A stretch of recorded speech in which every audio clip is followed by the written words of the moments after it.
మంత్రులు, ముఖ్యమంత్రి, deputy CM అందరికి డిస్ట్రిక్ట్ ఆఫీసర్లకు కూడా ఒక హాస్టల్లో డ్యూటీ ఆఫీసర్లకు ఇన్ఛార్జీలు వేసేసినాం. గవర్నమెంట్ ప్రభుత్వ పరంగా మనం ఫస్ట్ ఇవ్వాల్సింది విద్యా వైద్యం కాబట్టి నా 10 కోట్లలో 7.5 కోట్లు ఇచ్చిన విద్యకే. వైద్యానికి రెండు టాప్ ప్రియారిటీ. విద్యకు వస్తే ఆటోమేటిక్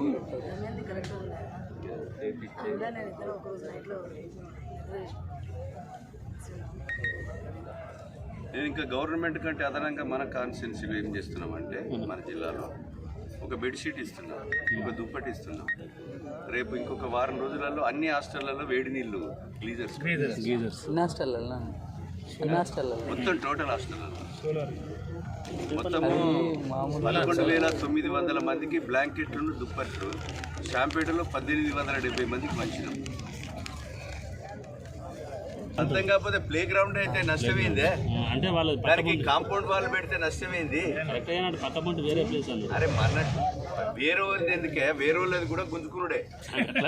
ఇప్పుడు మనము నీకు లావాని ఇచ్చినాం, 20 ఏళ్ళు అవుతుంది. 3 సంవత్సరాలు కబ్జాలు లేకపోతే తీసేసుకునే అధికారం సర్కార్కు ఉంది. నువ్వు అక్కడ ఉట్టినోని కాదు, పెరిగినోని కాదు, ఎక్కడో ఫ్రీడమ్ ఫైటర్ నీ దేశాన్ని ఉద్ధరించిన అంటే 10 పంపులు ఇస్తాం. ఏముంది 50 లక్షలు కోటి రూపాయలు ఎందుకు ఇవ్వాలనే?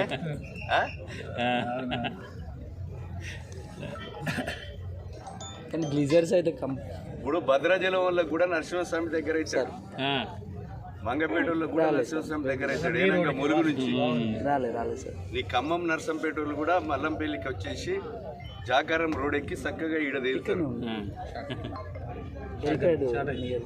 ములుగు వాళ్ళకు చాలా షార్ట్ కట్.